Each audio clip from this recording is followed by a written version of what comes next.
O ano era 1975. Eu me lembro como se tivesse acontecido ontem. A chuva batia no telhado de zinco, marcando um ritmo caótico na noite em que minha filha Ana nasceu. Ela era uma menina de pele clara e cabelos cacheados, tão diferente da minha pele escura, meus traços queimados pelo sol moldados pelas duras terras interiores de Pernambuco. Enquanto segurava seu corpinho em meus braços, as enfermeiras sussurraram palavras que cortaram mais fundo do que qualquer faca. Como uma mulher negra pode ter uma filha de pele tão clara? Os olhos do médico se estreitaram, a suspeita piscando em seu rosto, como se eu carregasse um segredo muito vergonhoso para admitir. Naquele momento, eu não sabia que toda a minha vida havia sido construída sobre uma mentira tão profunda que abalaria os alicerces de tudo o que eu pensava saber. Meu nome é Margarida Santos. Agora tenho 67 anos, mas minha história começa décadas antes, em uma pequena cidade chamada Flores das Águas, onde o tempo parecia se arrastar e os segredos eram guardados como tesouros. Nasci em 15 de agosto de 1955, ou pelo menos, foi isso que me disseram. Criada em uma humilde casa de adobe com chão de terra pela minha mãe adotiva, Dona Josefa, aprendi cedo que o amor podia vir acompanhado de disciplina, e que as respostas muitas vezes vinham envoltas em silêncio. Você caiu do céu, Margarida, ela dizia, sempre que eu perguntava sobre meus pais biológicos. Deus te enviou para mim. E com o tempo, parei de perguntar. Era mais fácil assim. Flores das Águas era um lugar onde todos conheciam seu nome, seus negócios, às vezes, seus segredos antes mesmo de você saber. As ruas de paralelepípedos brilhavam sob o sol inclemente do Nordeste, e as casas coloridas contrastavam fortemente com a paisagem seca e teimosa. Era bonito à sua maneira severa, mas cruel para aqueles que não se encaixavam. E eu era diferente. Cresci ouvindo sussurros e provocações sobre minha pele, meu cabelo, minha diferença. Cada palavra cortava como uma pedra, mas aprendi a manter a cabeça erguida e seguir em frente. Aos 17 anos, comecei a trabalhar na loja do Sr. Benício, o único mercado da cidade. Foi aí que Sebastião entrou na minha vida. Uma tarde de agosto de 1970, eu estava empilhando sacos de farinha quando ele entrou. Alto, pele bronzeada pelo sol, olhos que pareciam carregar um universo de segredos. Você poderia me dizer onde encontrar açúcar? Ele perguntou, e eu senti meu coração parar como se minhas costelas tivessem esquecido como segurá-lo. Havia algo familiar nele, como se eu o tivesse conhecido em outra vida. Uma semana depois, a coincidência se revelou. Compartilhávamos o mesmo aniversário, 15 de agosto. É destino, ele disse com um sorriso. A partir daquele dia, nossos caminhos se entrelaçaram. Sebastião arranjava desculpas para visitar a loja, e nossas conversas transbordavam em sonhos, de cidades muito além de Flores das Águas, de vidas mais ricas e brilhantes do que as nossas. Um dia, vou construir uma casa para nós, ele prometeu, esboçando nosso futuro à beira do rio, escondido de olhares curiosos. Nosso amor cresceu como uma flor através da pedra, resiliente, teimoso e secreto. Sabíamos que nossa cidade nunca nos aceitaria facilmente. Não apenas por causa do tom de nossa pele, embora isso por si só já fosse suficiente, mas porque ousamos amar além das linhas invisíveis traçadas por mentes estreitas. Casamos em 1972, em uma cerimônia silenciosa na igreja. Poucos compareceram. Dona Josefa havia falecido meses antes, levando seus segredos com ela, e Sebastião não tinha família para ficar ao seu lado. Estávamos sozinhos, mas juntos. Ele construiu nossa primeira casa com suas próprias mãos, um pequeno chalé de tijolos com um quintal onde plantei jasmim. Seu doce perfume se misturava com o calor das nossas noites compartilhadas, um lembrete de que, mesmo nas dificuldades, a alegria podia florescer. Nossos filhos vieram em rápida sucessão. João, nascido no inverno de 1973, feroz e curioso, como seu pai. Pedro, em 1976, quieto e observador, completando nosso pequeno mundo. A vida era difícil, mas encontramos alegria nas tardes de domingo sob o pé de manga, nas histórias antes de dormir e no café da manhã compartilhado antes de Sebastião ir para a oficina. Quando Ana chegou em 1979, sua pele clara e cachos angelicais foram recebidos com suspeita e comentários cruéis. Ela não pode ser filha dele, sussurrou uma vizinha no mercado, sem saber que eu estava perto o suficiente para ouvir. As palavras me perfuraram, mas eu conhecia a verdade. Ana era nossa, um produto de amor tão real quanto aquele que trouxe seus irmãos ao mundo. No entanto, por trás daqueles sussurros, uma verdade mais profunda esperava. Uma que, anos depois, desvendaria tudo o que pensávamos saber sobre nossa família. Com 3 filhos, nossos dias se tornaram um ato de equilibrismo. Sebastião trabalhava incansavelmente na oficina enquanto eu dividia minhas horas entre costura e cuidar das crianças. A vida era uma luta, mas sob o peso do trabalho e do julgamento, cultivávamos um amor que se recusava a ceder. Entre criar os filhos e meu trabalho de costura, comecei a notar algo perturbador. Os olhares que as pessoas nos lançavam não eram mais apenas enraizados no preconceito, carregavam suspeita, como se percebessem segredos que nem nós mesmos havíamos descoberto. Em 1980, decidimos dar o primeiro passo em direção ao nosso sonho: comprar um terreno maior onde Sebastião pudesse construir a casa que há muito imaginávamos. O terreno tinha vista para o rio, com espaço suficiente para nossos filhos correrem livremente. Tínhamos economizado cada centavo, vivendo com o mínimo necessário, na esperança de que nossa perseverança fosse suficiente. Lembro-me daquela tarde abafada de verão. Trouxe as crianças comigo. João, 7 anos, segurando a pequena mão de Pedro. Pedro, 4 anos, com os olhos arregalados de curiosidade. E Ana, ainda um bebê, aconchegada em meus braços. Sebastião vestia sua única camisa boa, reservada para momentos como este. Esta terra já foi vendida, disse o senhor Antônio, mal nos olhando, evitando nossos olhos. Mas, senhor, Sebastião protestou, o senhor colocou o anúncio ontem. Viemos assim que ouvimos. Já foi vendido, o homem repetiu, fechando a porta com firmeza. Caminhamos para casa em um silêncio pesado. As crianças, percebendo nosso desespero, não disseram uma palavra. Naquela noite, Sebastião sentou-se à mesa da cozinha, com o rosto enterrado nas mãos. Não é justo, Margarida, murmurou ele.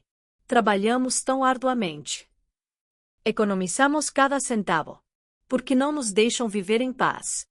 Deitada ao lado dele mais tarde, tracei seus traços na luz fraca da lâmpada.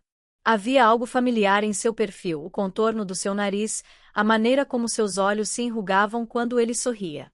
Era como olhar para um reflexo distorcido do que poderia ter sido, ou do que estava destinado a ser. Vamos conseguir, meu amor, sussurrei, alisando seu cabelo para trás. Um dia, teremos nosso lar. Você vai ver. Os anos seguintes foram uma batalha constante. À medida que as crianças cresciam, os desafios também aumentavam. João começou a voltar para casa com uniformes rasgados e bochechas manchadas de lágrimas. Me chamam de nomes, mamãe, ele finalmente admitiu numa tarde. Disseram que nossa família, estranha, que há algo de errado conosco. Meu coração apertou. Sentei-me ao lado dele na pequena cama que ele compartilhava com Pedro e segurei suas mãos nas minhas. Nada está errado com a nossa família, João. Sim, somos diferentes, mas é essa diferença que nos torna fortes, que nos torna especiais. Pedro, mais quieto e reflexivo, enfrentava suas próprias lutas. Ele costumava sentar-se sozinho no quintal, olhando para o céu com um olhar distante. O que você está pensando, meu filho? Eu perguntei uma vez. Por que as estrelas estão tão longe, mamãe? Ele respondeu, com olhos sérios além de sua idade. Se estivessem mais perto, ainda seriam tão bonitas. Ana, a mais nova, cresceu radiante e cheia de vida, seu riso capaz de dissipar qualquer tristeza. Mas até ela fazia perguntas que cortavam direto ao coração. Por que a minha pele é diferente da sua, mamãe? Ela perguntou, com os olhos inocentes bem abertos e sem piscar. Eu não tinha uma resposta fácil, apenas fragmentos de verdades, pedaços de um quebra-cabeça que eu mesmo ainda não havia resolvido. Como eu poderia explicar a uma criança que o amor transcende as diferenças quando eu mesmo lutava para entendê-lo completamente? Em 1985, surgiu uma luz de esperança. Sebastião foi oferecido trabalho na principal oficina da cidade, um estabelecimento maior e mais respeitado. O senhor Geraldo, o proprietário, ficou impressionado com a habilidade incomparável de Sebastião depois que ele consertou um carro importado que nenhum outro mecânico conseguia consertar. Esta é a nossa chance, Margarida, Sebastião disse naquela noite, com os olhos brilhando de excitação. Com este emprego, finalmente podemos poupar para nossa casa. A nova posição trouxe alívio, melhor salário, condições dignas, a capacidade de respirar novamente. João frequentava uma escola melhor, a saúde das crianças podia ser cuidada sem sacrifício, e lentamente, o aperto da escassez foi se afrouxando. No entanto, o preconceito não desapareceu. Apenas mudou, tornando-se mais sutil e insidiosa. Sussurros nos seguiam na praça, olhares julgadores nos encontravam na igreja, e de repente, estranhos estavam curiosos sobre nossa história, sondando os fios ocultos do nosso passado. Vocês dois nasceram no mesmo dia? Perguntou Dona Celeste, a esposa do farmacêutico, com um interesse quase exagerado. Uma coincidência interessante, interveio o Sr. Tom, seu tom sugerindo que ele suspeitava de mais do que uma coincidência. Eu não tinha tempo para pensar nisso. A vida cotidiana, as crianças e nossos sonhos me consumiam. Em 1986, finalmente compramos um terreno menor, remoto, quase na fronteira do município vizinho, mas nosso. Sebastião se dedicava ao solo após o trabalho, esboçando planos à luz de lamparina. Um quarto para cada filho, uma cozinha espaçosa, uma varanda para assistir ao pôr do sol. A construção progredia lentamente nos fins de semana. Eu cozinhei em um fogão improvisado enquanto as crianças vagavam, imaginando os cômodos e plantando árvores futuras. E foi durante esse tempo que a família Albuquerque chegou do Recife, incorporando tudo o que nossa cidade admirava: riqueza, educação, refinamento. Otávio Albuquerque, um médico. Clarice, uma ex-professora universitária agora dedicada ao lar e ao filho. Nosso primeiro encontro foi inesperado. Era um domingo no lote, Sebastião moldando fundações, crianças brincando, eu preparando o almoço, quando o carro importado deles parou nas proximidades, e um casal elegante saiu dele, a mulher balançando um bebê nos braços. E com eles, um novo capítulo de escrutínio, curiosidade e tensão sutil começou. A mulher elegante segurava seu bebê perto enquanto o homem chamava do limite da nossa propriedade. Com licença, nosso carro quebrou, e temos uma criança pequena conosco. Você poderia ajudar? Você pode ajudar. Sebastião largou suas ferramentas sem hesitar e se aproximou do veículo. Em poucos minutos, suas mãos habilidosas identificaram o problema. Uma peça simples que havia se soltado. Com facilidade prática, ele consertou. Você é mecânico? Otávio perguntou, com a admiração evidente na voz. Sim, na oficina do Sr. Geraldo, respondeu Sebastião com orgulho silencioso. Você fez um excelente trabalho, disse o médico, entregando-lhe dinheiro. Quanto eu te devo? Quanto eu te devo? Antes de nos despedirmos, trocamos informações de contato, um gesto casual, mas que logo traria consequências inesperadas. 3 dias depois, Clarice apareceu à nossa porta, sozinha, com lágrimas nos olhos. Desculpe aparecer assim, ela disse, tremendo. Não sei a quem mais recorrer. Ela estava sofrendo de mastite, a dor dos seios inflamados tornando a amamentação quase insuportável. Otávio estava em uma conferência médica, e ela não tinha a quem recorrer. Eu a guiei para dentro. Nas horas seguintes, apliquei compressas mornas, mostrei-lhe posições de amamentação mais confortáveis e preparei chá de ervas, um remédio em que Dona Josefa confiava há gerações. Ana, com apenas 6 anos, cuidou de Rafael com surpreendente cuidado e paciência. Por que você está me ajudando? Clarice perguntou suavemente.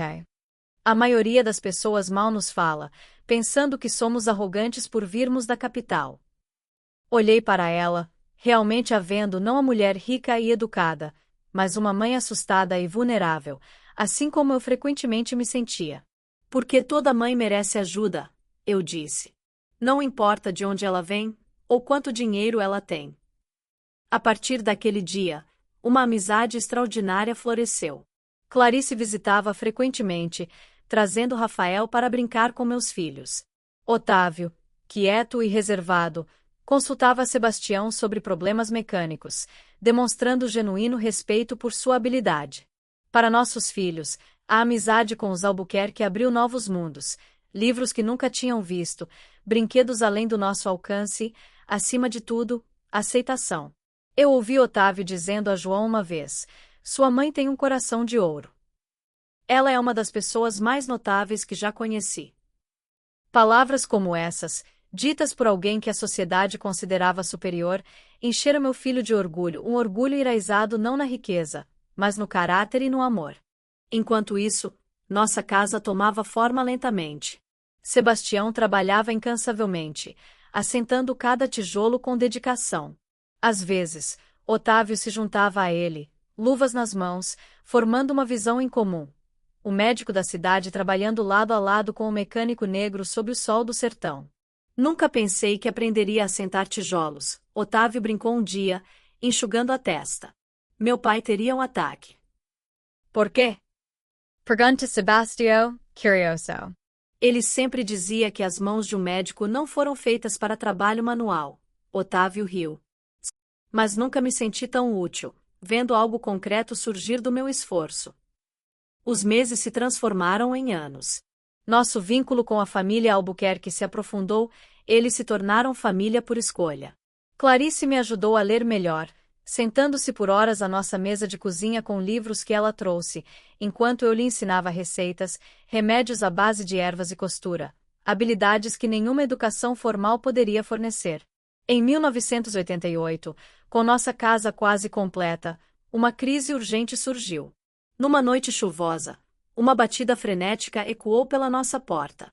Otávio apareceu, encharcado, carregando uma Clarice inconsciente. Ela desmaiou. Ele ofegou. O hospital mais próximo está a 2 horas de distância, e as estradas estão intransitáveis. Margarida, por favor, ajude-nos. Sem hesitar, preparei nossa casa como um espaço improvisado de cuidados. Fervendo água, separando ervas, arrumando nossas camas, movia-me rapidamente. As crianças foram enviadas para um quarto, exceto João, de 15 anos, que ajudou a reunir suprimentos. Otávio examinou Clarice com as ferramentas que tinha. Apendicite, ele disse, pálido e urgente. Ela precisa de cirurgia imediatamente. O tempo congelou. A cirurgia em nossa modesta casa, sem o equipamento adequado ou anestesia, parecia impossível. Se o apêndice estourar, ela pode morrer em poucas horas, disse Otávio, com a voz tensa de desespero. Você sabe, ele disse suavemente, para não acordar Clarice. Quando chegamos a esta cidade, carregávamos todos os preconceitos e ideias que nos haviam ensinado. Pensávamos que sabíamos tudo, que éramos de alguma forma superiores por causa da nossa educação e posição. Um nó se formou na minha garganta enquanto ele continuava. Vocês e Sebastião nos ensinaram mais sobre dignidade, trabalho honesto e verdadeira bondade do que qualquer universidade poderia ensinar. Se há superioridade neste mundo, ela reside no caráter, não na cor da pele ou no tamanho da conta bancária. Aquelas palavras, ditas em um momento de extrema vulnerabilidade, mudaram algo fundamental em nossa comunidade. Nos dias que se seguiram, Clarice se recuperou em nossa casa sob a insistência de Otávio, evitando a perigosa jornada até o hospital da cidade. A notícia se espalhou rapidamente. Amigos e colegas vieram primeiro, curiosos sobre onde o casal de Albuquerque estava hospedado. Logo, residentes que antes nos ignoravam ou desprezavam chegaram, testemunhando algo que nunca imaginaram. A esposa do médico mais respeitado da cidade sendo cuidada por uma família negra, não como estranhos, não como subordinados, mas como iguais, como se estivessem ligados por algo mais forte que a amizade. Por 2 semanas, nossa casa se tornou um centro de transformação silenciosa. As pessoas vinham verificar como estava Clarice, oferecer ajuda, e ao fazer isso, começaram a ver nossa família, nosso trabalho e nossas vidas sob uma nova perspectiva. Percebi que, Apesar de nossos diferentes contextos, nossas esperanças e medos eram surpreendentemente semelhantes. Uma tarde, enquanto trocava os curativos de Clarice, ela segurou minha mão fraquejando. Margarida, ela sussurrou, você já se perguntou por que nos sentimos tão conectadas desde o começo? É como se nos conhecêssemos de outra vida. Suas palavras ecoaram algo que eu havia sentido, mas nunca expresso. Havia, de fato, uma estranha e inexplicável familiaridade entre nossas famílias. Quando Clarice finalmente estava forte o suficiente para voltar para casa, Otávio fez uma proposta que mudaria nossas vidas. Quero ajudar a terminar a construção da sua casa, ele anunciou durante nosso jantar de despedida. Não como caridade, mas como gratidão pelo que vocês fizeram por nós. Sebastião começou a recusar, o orgulho eriçado. Otávio levantou a mão. Por favor. Não estou oferecendo, estou propondo uma parceria. Você tem a habilidade, eu tenho os recursos. Juntos, construiremos algo duradouro. O que você acha? Depois de alguma deliberação, aceitamos. Nas semanas que se seguiram, a construção acelerou. Materiais de qualidade chegaram, e Sebastião supervisionou cada detalhe com sua expertise natural. Ainda mais notável foi a mudança nas atitudes dos nossos vizinhos. Pessoas que antes atravessavam a rua para nos evitar agora paravam para conversar. Os comerciantes que nos ignoravam começaram a nos cumprimentar calorosamente. A amizade de Albuquerque havia dado à nossa família uma legitimidade que nenhum ano de trabalho poderia. Em meio a essas mudanças, percebi semelhanças sutis entre nossas famílias, gestos, expressões, risadas. Uma tarde, enquanto Clarice e eu preparávamos o almoço, ela deixou cair uma faca e recuou exatamente como Sebastião fazia. É engraçado, eu disse, sorrindo. Sebastião faz a mesma coisa. Clarice hesitou, com um olhar estranho nos olhos. Meu pai também fazia isso, ela murmurou. Um arrepio percorreu-me. Certos traços, certos movimentos seria mera coincidência. A palavra dado pairava no ar entre nós, pesada com um significado não dito. No verão de 1989, mudamos para nossa nova casa, 3 quartos espaçosos para as crianças, uma cozinha grande, um pequeno jardim e a prometida varanda para assistir aos póres do sol. Naquela noite, convidamos a família Albuquerque para celebrar. As crianças corriam entre os cômodos, risadas se espalhando pelo ar quente da noite. Otávio levantou um copo. A amizade, brindou ele, e a família que escolhemos. A família, ecoamos, sem saber o quão proféticas eram suas palavras. Mais tarde, depois que todos foram para a cama, Sebastião sussurrou no escuro do nosso novo quarto. Margarida. Eu encontrei algo estranho enquanto terminava o quarto dos meninos. Sentei-me, com o coração acelerado. O quê? Como assim? Um velho medalhão, enterrado na fundação, com o nome gravado. Helena, o mesmo nome no medalhão que eu tinha guardado todos esses anos, a única pista das minhas origens. Um arrepio percorreu minha espinha. Era o mesmo nome, ligando nossas famílias de uma maneira que eu nunca tinha imaginado. Deve ser uma coincidência, murmurei, embora minha voz traísse minha incerteza.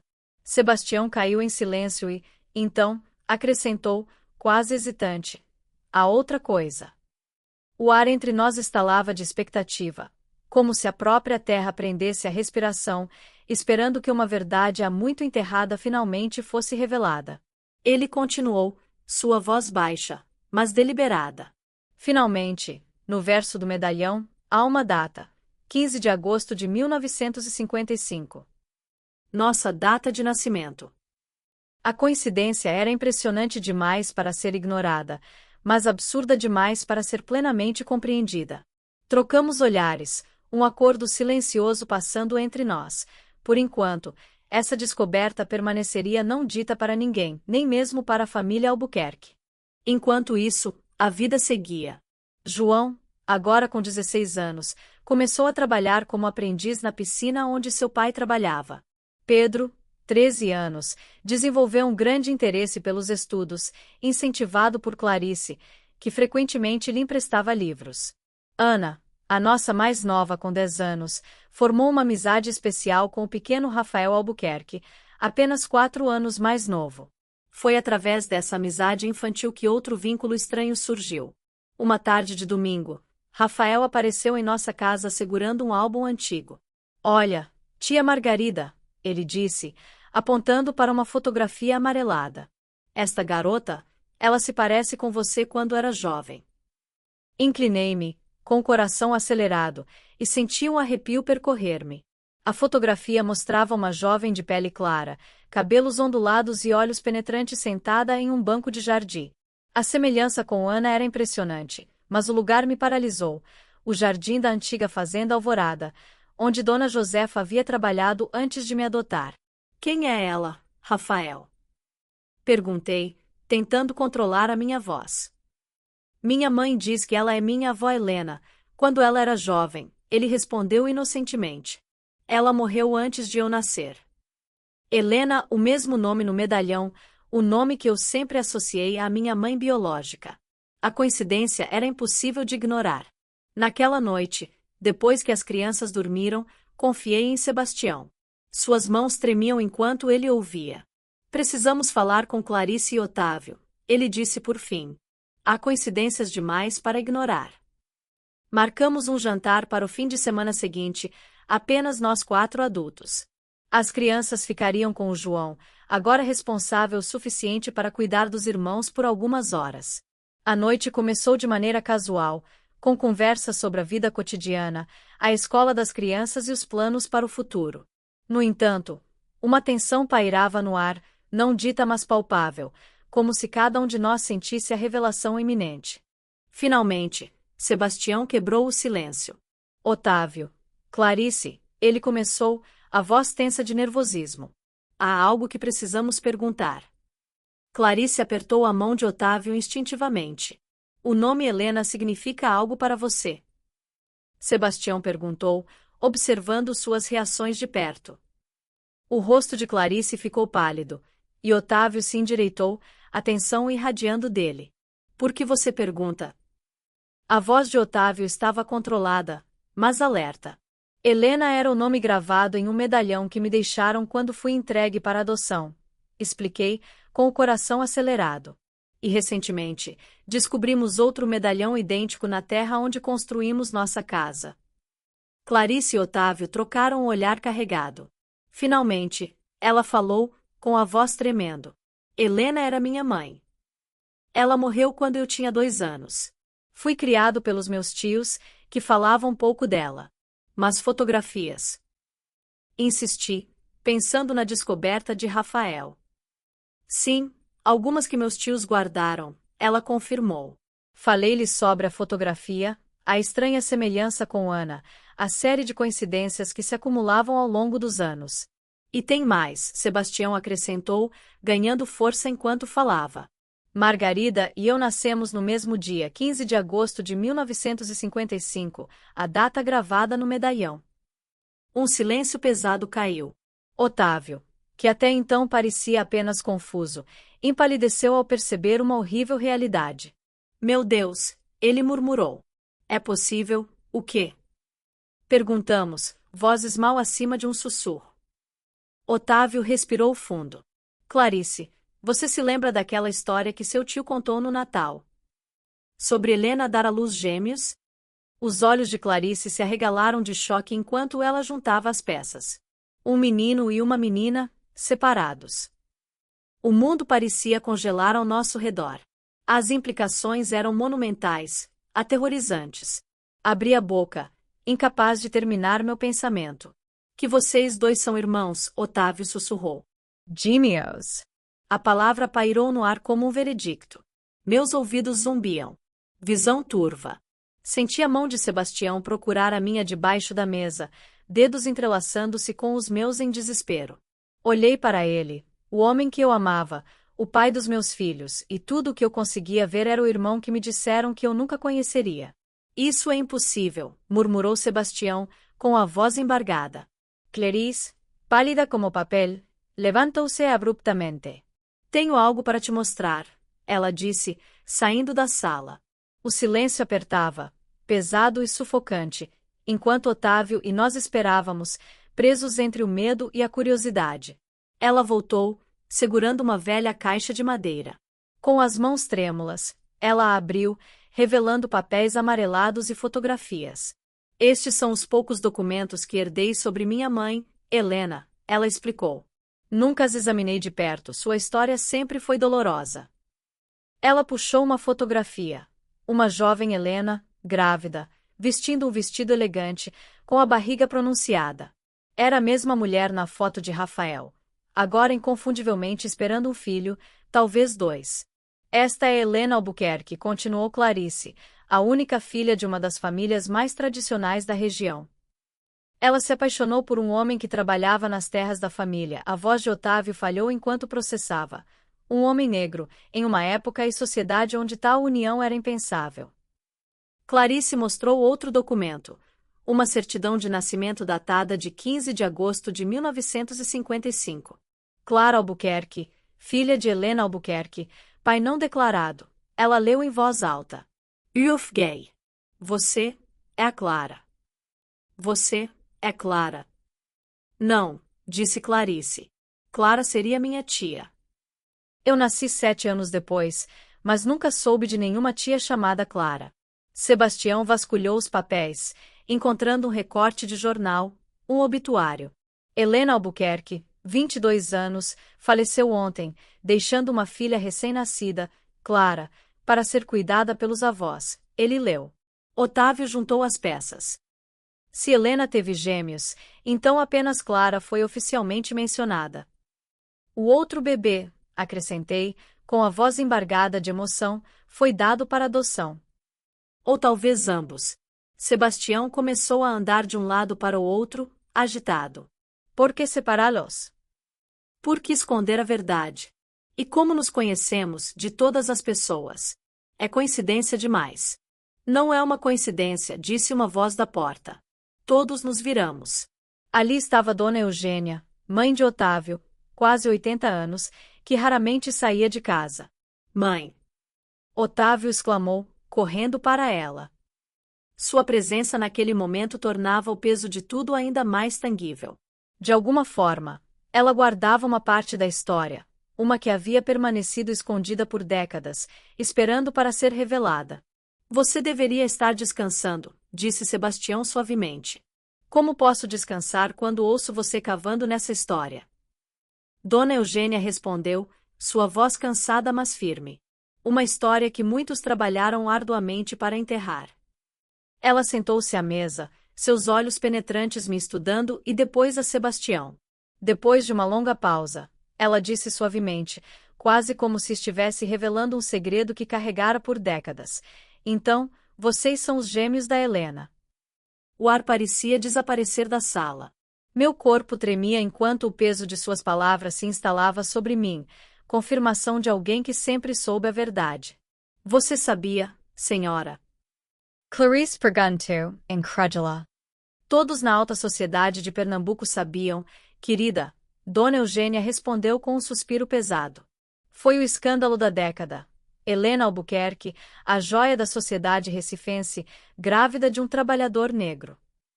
Augusto, seu pai, fez de tudo para esconder a vergonha. Ela fez uma pausa para se recompor com um copo de água trêmulo. Quando Helena deu à luz gêmeos, um menino que herdou as feições do pai e uma menina que se parecia com a mãe, Augusto viu uma maneira de salvar pelo menos parte da reputação da família. A voz de Sebastião quebrou ao terminar a história. A menina, com pele mais clara, foi registrada como Clara e ficou com a família. O menino foi dado para adoção. Dona Eugênia sentiu tristamanta. Ele foi enviado para um parente distante no Recife, com ordens rigorosas de nunca mencionar sua origem. Eu lutei para respirar. E eu, como acabei com Dona Josefa. Helena não conseguia aceitar a separação dos filhos, Dona Eugênia explicou. Helena não conseguia aceitar a separação dos filhos, Dona Eugênia explicou. 2 semanas após o nascimento, ela fugiu com a menina, desesperadamente à procura do filho. Augusto mandou homens atrás dela. Quando a encontraram, houve um acidente ou pelo menos, foi isso que disseram. O carro em que ela estava saiu da estrada numa noite chuvosa. Helena morreu no local. Lágrimas turvaram minha visão. Uma mãe que eu nunca conhecia havia morrido tentando manter seus filhos juntos. O bebê sobreviveu, Dona Eugênia continuou, com a voz trêmula. Mas Augusto, consumido pela culpa e pelo remorso, não conseguia olhar para a neta sem se lembrar da filha. Então ele a mandou embora também, para alguém em quem confiava, Dona Josefa, com instruções rigorosas para nunca revelar sua verdadeira origem. Chuchurei, Dona Josefa. Sim, Dona Eugênia confirmou. Um silêncio pesado caiu sobre nós. Otávio finalmente fez a pergunta que pairava sobre todos nós. Mas como? Como Margarida e Sebastião se encontraram anos depois e se apaixonaram, sem saber. Dona Eugênia balançou a cabeça. Dona Eugênia balançou a cabeça. Não consigo explicar. Talvez o destino tenha um senso de humor cruel. Ou talvez haja algo no sangue, algo que clama, mesmo quando a mente não o reconhece. Suas palavras, bem intencionadas, atingiram como pedras. Sangue camando sangue. A implicação era aterradora. Sebastião ficou de pé, andando de um lado para o outro. E agora, o que fazemos? Temos 3 filhos, uma vida construída juntos. Como seguimos em frente?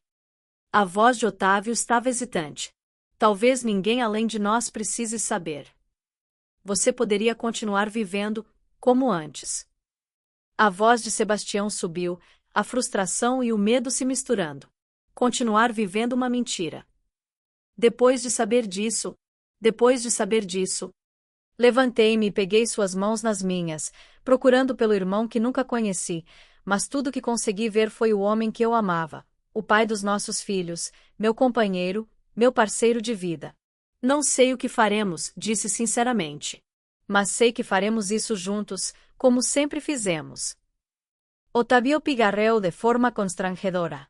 Implicações médicas, riscos genéticos para seus filhos. Eles são saudáveis, inteligentes, fortes, respondi firmemente. Já tivemos nossos filhos.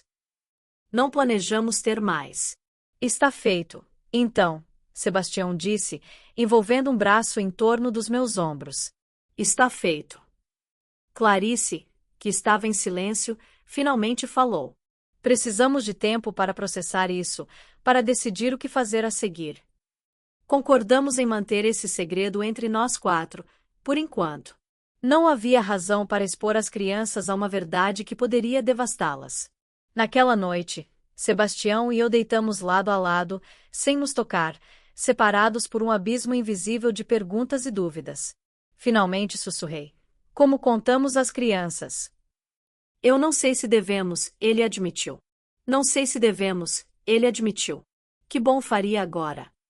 E quanto a nós? Hypergete. Ele se virou para encontrar meu olhar na escuridão. Não sei como ser seu irmão, Margarida. Só sei ser seu marido, seu companheiro, seu amor. Isso é tudo o que eu sei. Tudo o que conheci por 20 anos. Estendi a mão para tocar seu rosto, memorizando o calor familiar de sua pele. Talvez seja tarde demais para sermos irmãos, sussurrei. Talvez o destino, ao nos separar e nos reunir novamente, tenha criado algo diferente, algo além de rótulos.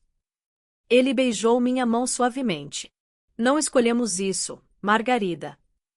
Não escolhemos isso, Margarida. Não escolhemos o nosso passado. Mas escolhemos um ao outro todos os dias por 20 anos. Isso não pode estar errado. Adormecemos de mãos dadas, frágeis, mas inquebrantáveis, em meio ao turbilhão de revelações. A aurora trouxe a clareza que a noite havia negado. Enquanto preparava o café da manhã, assistindo João ajudar Pedro com os estudos e Ana arrumar seus cachos, senti a certeza crescendo dentro de mim. Independentemente das linhagens, isso nossa família, era real, e eu lutaria por ela. Sebastião entrou na cozinha, ainda úmido do banho, os olhos encontrando os meus sobre as crianças. Uma promessa silenciosa passou entre nós. Enfrentaríamos isso juntos, acontecesse o que acontecesse no futuro. Pai, Pedro perguntou, levantando a cabeça do livro de matemática, você vai me levar ao campeonato de futebol no domingo.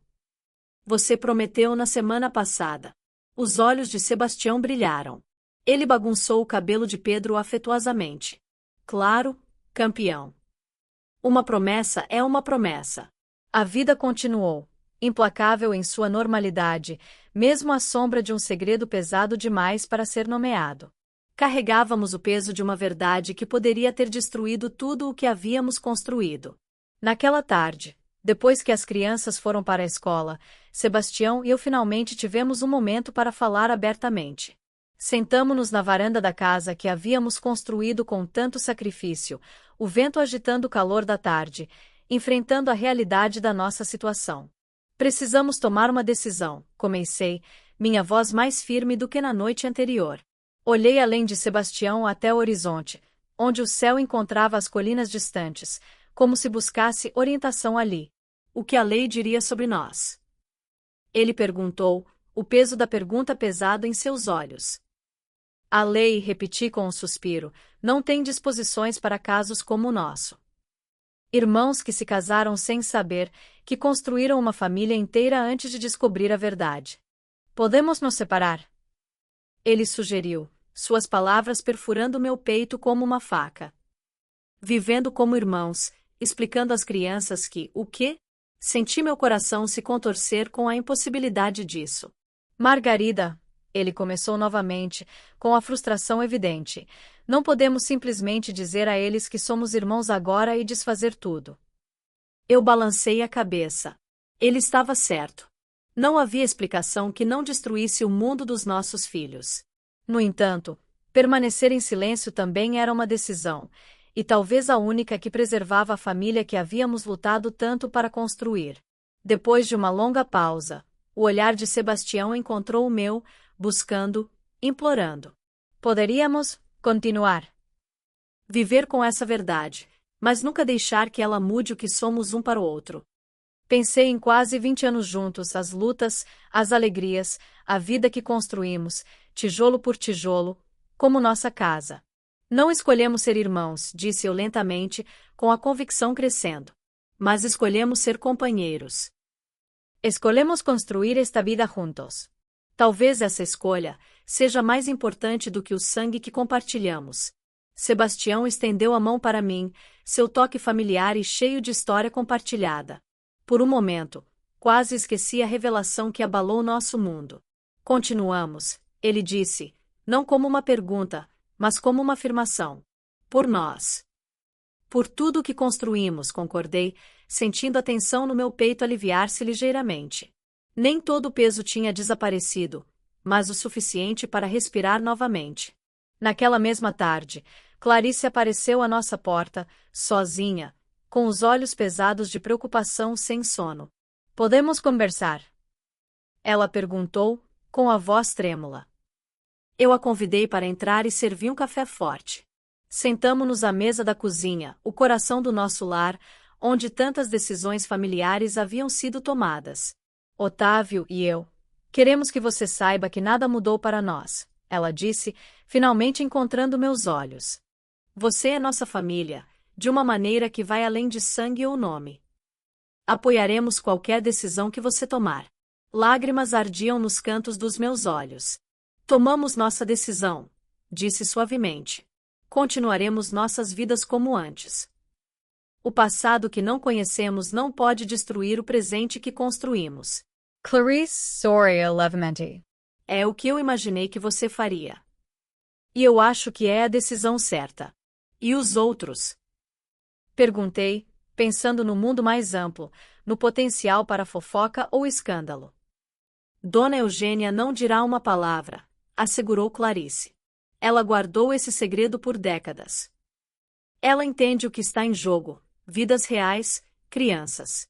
As semanas passaram, e um novo normal se estabeleceu em nossa casa.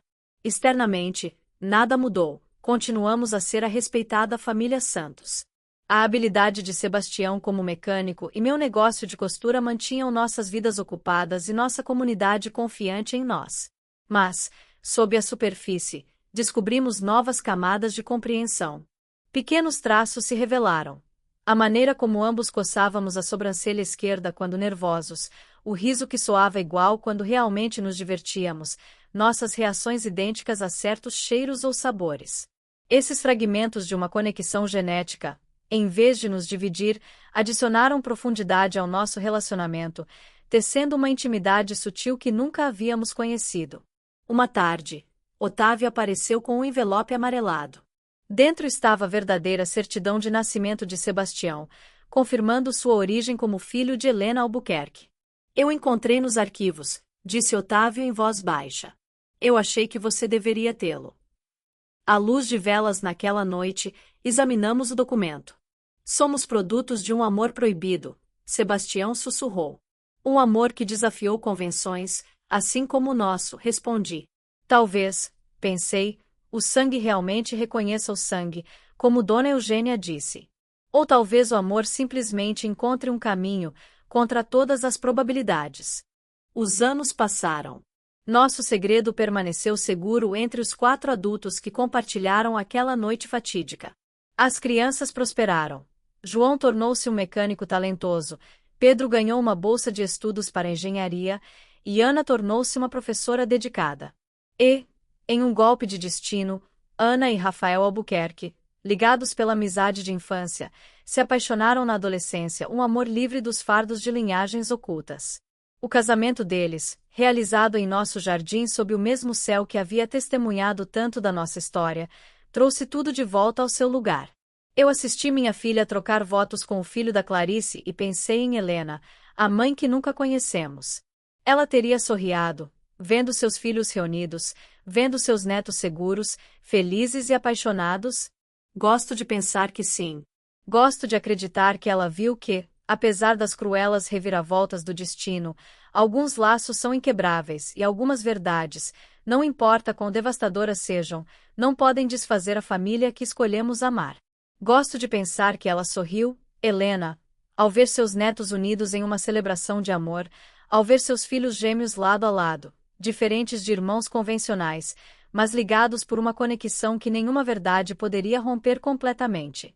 Esta é a história que nunca contei a ninguém fora dos diretamente envolvidos. É uma história de amor em suas muitas formas: proibido, acidental, destinado, escolhido. É uma história de como as linhas entre o certo e o errado se confundem quando vistas através da lente da ignorância e das escolhas feitas de boa fé. Agora, aos 67 anos, olho para trás em uma vida que, apesar de suas complexidades, foi vivida com autenticidade e amor. Sebastião, meu irmão, meu marido, minha alma gêmea, tem 68 anos. Nossos cabelos são grisalhos, nossas mãos desgastadas por décadas de trabalho, mas quando olho em seus olhos, ainda vejo o jovem de quem me apaixonei naquele armazém há tanto tempo. Se você me perguntasse se eu faria tudo de novo, sabendo o que sei agora, eu não poderia dar uma resposta simples. Como poderia? Nossas vidas são tapeçarias entrelaçadas de escolha e circunstância, amor e obrigação, verdade e segredo. O que sei com certeza é isto: não me arrependo da família que criamos, das vidas que tocamos, do amor que compartilhamos. Talvez, em algum sentido profundo além da compreensão comum, Sebastião e eu sempre estivéssemos destinados a nos encontrar, não como irmãos convencionais, mas como duas metades de uma história que começou antes de nascermos. Não peço compreensão ou absolvição daqueles que ouvem nossa história. Só peço que, antes de julgar, considerem o que fariam se descobrissem que a pessoa com quem construíram toda a sua vida, criaram filhos e enfrentaram todas as tempestades, é alguém que o sangue diz que você deve amar de forma diferente. Algumas perguntas não têm respostas simples. Algumas histórias não têm conclusões simples. A nossa é uma delas, complexa, imperfeita, genuína. É a história daqueles nascidos sob o mesmo céu, separados pelo destino, reunidos pelo amor e mantidos juntos por uma escolha que transcende regras e convenções. É a história de Margarida e Sebastião. Eles foram muitas coisas um para o outro. Irmãos gêmeos, companheiros, amantes, pais, mas, acima de tudo, eram almas gêmeas em uma jornada que nenhum dos dois poderia ter previsto. E talvez, no final, isso seja o que mais importa. Não os rótulos que carregamos, mas as vidas que vivemos, o amor que compartilhamos e as escolhas que fazemos quando confrontados com verdades poderosas o suficiente para destruir ou transformar. Nossa verdade nos transformou. E continuamos, não perfeitos, não convencionais, mas profundamente, irrevogavelmente unidos. Inscreva-se agora para ouvir mais histórias não contadas de amor, destino e as escolhas que moldam nossas vidas.